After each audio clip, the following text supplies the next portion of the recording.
Après tant d'années de mensonges, l'auteur Eiichiro Oda nous a fait une des plus grandes révélations de tout One Piece, qu'il a préparé pendant plus de 20 ans. En effet, le fruit du démon du caoutchouc, aussi appelé le Gomu Gomu no Mi, qui était censé être un paramécien, était en fait un mensonge créé par le gouvernement mondial, car il craignait sa puissance plus que tout. En réalité, le vrai fruit du démon de notre personnage principal est en fait le Ito Ito no Mi, un Zoan mythique, modèle Nika. Et on surnomme la personne dotée de ce pouvoir le guerrier libérateur ou encore Nika, le dieu du soleil. Et actuellement, cette personne n'est nul d'autre que le grand Monkey D. Luffy, le futur roi des pirates. Et aujourd'hui, vous allez tout savoir sur ce fruit mythique et l'éveil de sa puissance, ainsi que le tant attendu Gear 5. Salut tout le monde, c'est Abdou, j'espère que vous allez tous très bien. On se retrouve dans ma chaîne secondaire pour une vidéo sur One Piece. J'espère que j'ai quelques-uns de mes abonnés qui kiffent One Piece, et si c'est le cas, je ferai de plus en plus de vidéos là-dessus. Vu qu'actuellement, on va pas se mentir, Oda, il nous prend une masterclass par semaine. Bref, sans plus tarder, on commence juste après ma question de culture. Citez-moi au moins 2 possesseurs de Zoan. Bonne chance à tous et bon visionnage. Dans le dernier chapitre, Luffy s'est fait tuer par Kaido à cause d'un agent du CP0 qui a interféré dans le combat pour permettre à Kaido de mettre fin à la vie de Luffy, comme ça a été ordonné par le Gorosei qui avait donné l'ordre de l'éliminer au plus vite. Ce qui montre à quel point son pouvoir représente une menace et ce qu'il redoutait depuis des siècles était enfin arrivé. Bref, Kaido a donc battu Luffy de la même manière dont il a vaincu Oden, et c'est pour ça qu'il sera frustré car le combat ne s'est pas terminé à la loyale. Et à ce moment-là, la voix de Luffy avait disparu et il s'est retrouvé à terre et sans vie. Et il a été annoncé comme mort pour tout le monde. Le vainqueur du combat étant Kaido, le désespoir a commencé à se propager dans la bataille. Mais lorsque tout semblait terminé, le tambour de la liberté a sonné. Après 800 ans, Joy Boy est de retour en la personne de Luffy. Le chapitre débute avec un cœur qui bat, et il s'agit du cœur de Luffy qui bat à nouveau, vu que juste avant il s'était arrêté pendant un court moment. Et oui les amis, vous l'avez bien compris, Luffy a enfin éveillé son pouvoir, et c'est lui le premier à être choqué de ce qu'il s'est passé. Il était complètement vaincu, et d'une seconde à une autre, il a un power-up de fou. Il dira alors qu'il a perdu,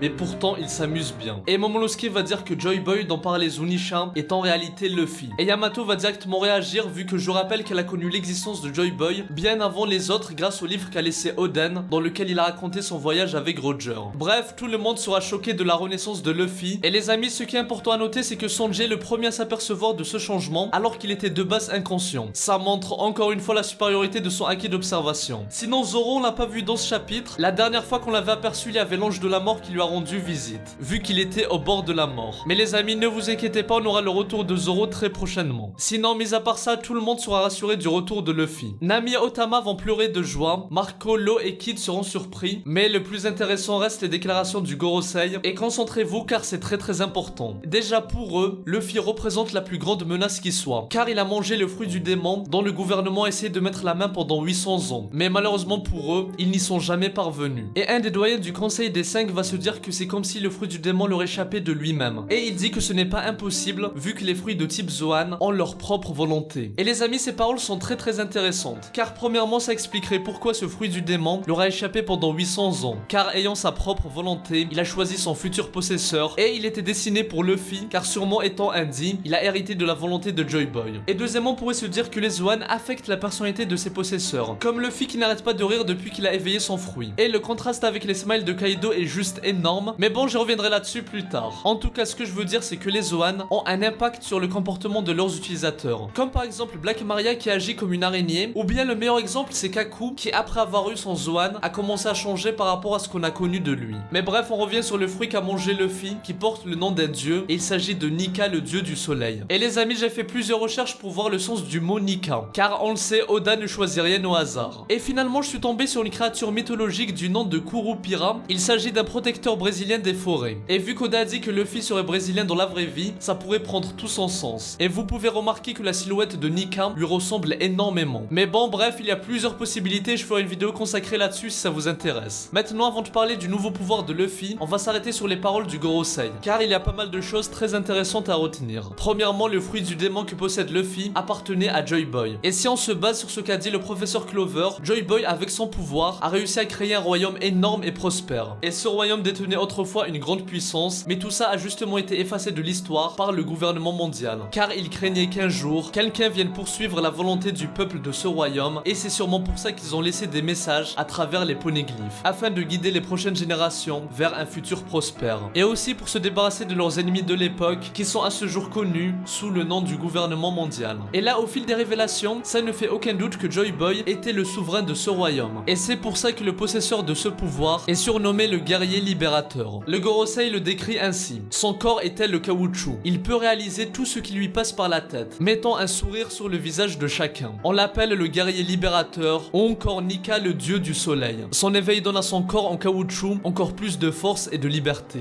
De tous les fruits existants en ce monde, ce serait le plus ridicule qui soit. Et les amis, l'écriture d'Oda est juste incroyable. Et je vais vous expliquer en fin de vidéo pourquoi, pour moi, ce choix que beaucoup trouvent débile est en fait en parfaite adéquation avec ce que l'auteur a voulu nous raconter depuis le début. Mais les amis, avant ça, lorsque j'ai lu ce passage, j'ai eu plusieurs flashs. Déjà, le fait que la personne en possession de ce fruit mette le sourire aux autres colle parfaitement avec tout ce qu'on a vu jusqu'à là de la part de Luffy. Car en soi, depuis le début, il a toujours fait ça. C'est-à-dire le fait d'apporter la liberté et la joie aux autres. Que ce soit avec ses propres Nakama comme Zoro ou encore Nami qui ont été libérés de leur situation grâce à Luffy. Et partout où il est passé, il a amené liberté et prospérité. Que ce soit à Alabasta, à Dressrosa et maintenant à Wano Kuni. Et je pense que même avec ses ennemis, ça sera pareil. Par exemple, Kaido a toujours voulu perdre contre un guerrier digne de ce nom. Et Luffy va sûrement réaliser son vœu. Et peut-être que dans le futur, ça sera pareil avec Barbe Noire. Car on a vu que ce dernier, quand il était enfant, il vivait dans la tristesse sous la lune, car il était dans l'incapacité de dormir et forcé à rester éveillé. Et Luffy va sûrement le libérer en le faisant dormir éternellement. Et selon Who's Who et le gouvernement mondial, sourire et faire sourire les gens est l'une des marques de fabrique de Nika, le dieu du soleil. Ce qui montre que Luffy a hérité de la volonté de l'ancien possesseur de ce fruit du démon, qui est bien sûr notre cher Joy Boy. Et il y a un contraste intéressant à faire avec Kaido, c'est que lui aussi il a donné le sourire aux autres. Mais à la différence de Luffy, il a fait à travers les smiles, en les forçant à rire même quand ils sont tristes. Et la symbolique est forte quand on sait que Kaido connaissait lui aussi l'existence de Joy Boy. Et d'ailleurs j'y reviens rapidement, mais tout ça peut être lié à l'apparition de Shanks devant le Gorosei, en disant qu'il voulait leur parler d'un pirate qui est peut-être Luffy, vu que rappelons que Shanks est celui qui leur a chopé ce fruit du démon. Ce qui prouve qu'il était lui aussi au courant de son importance et qu'il savait qu'il était redouté par le gouvernement mondial. Bon bref, avant de parler de la puissance incroyable de Luffy, on va s'arrêter un peu sur ce qui s'est passé en parallèle, c'est-à-dire la confrontation entre Komurasaki et Orochi, alias le personnage le plus détestable de toute la décennie. Et les amis, il a osé dire qu'il adorait Oden après tout ce qu'il lui a fait, en disant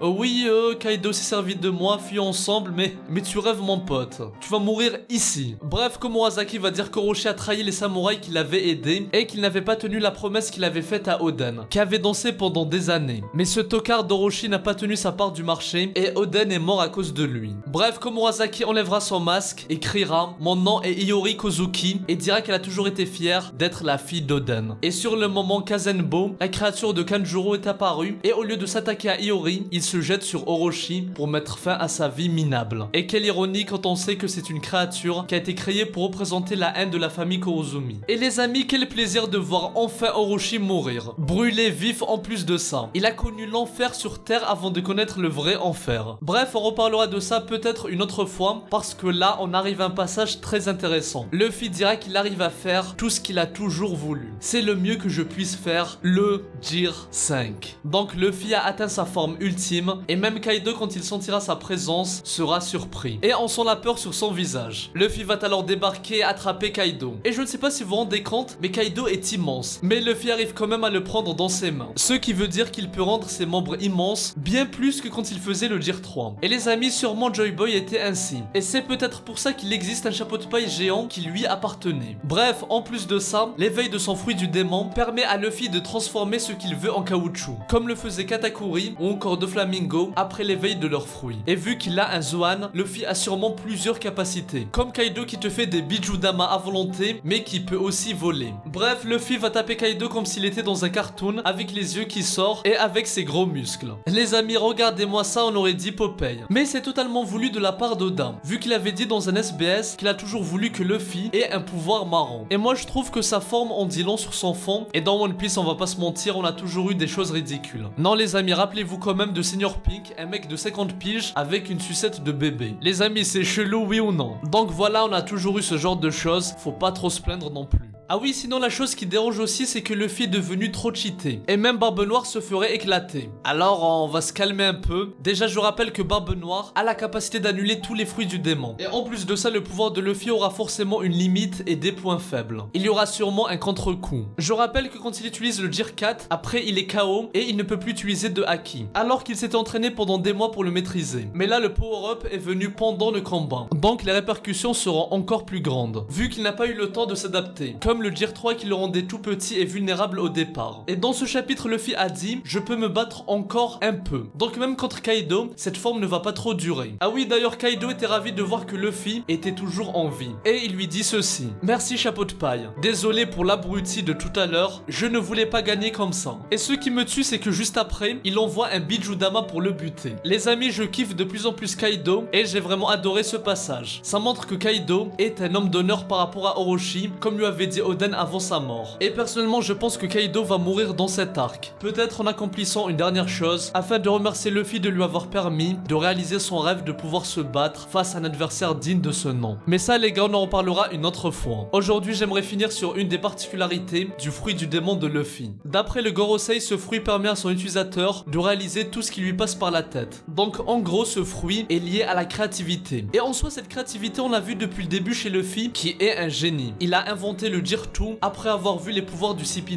Ou encore le Gear 4 en affrontant des animaux. Et même Rayleigh était surpris de cette idée. Et pareil pour le Red Hawk, qui fait sûrement partie de cette créativité en s'inspirant du pouvoir de Ace. Et d'ailleurs, Luffy pourra peut-être générer du feu, vu qu'on le surnomme Nika, le dieu du soleil. Mais bon, bref les amis, je parlerai de ça dans une prochaine théorie. Donc abonnez-vous pour ne rien rater. Ma chaîne principale est en description et mon site labothéorie.com dans lequel vous pouvez créer vos théories. Donc les amis, foncez pour être choisis pour une prochaine vidéo. Je compte sur vous pour aller aussi me follow sur Twitter. Moi je vous dis à très bientôt et que la paix soit sur vous. Ero, Psy, Konkuro.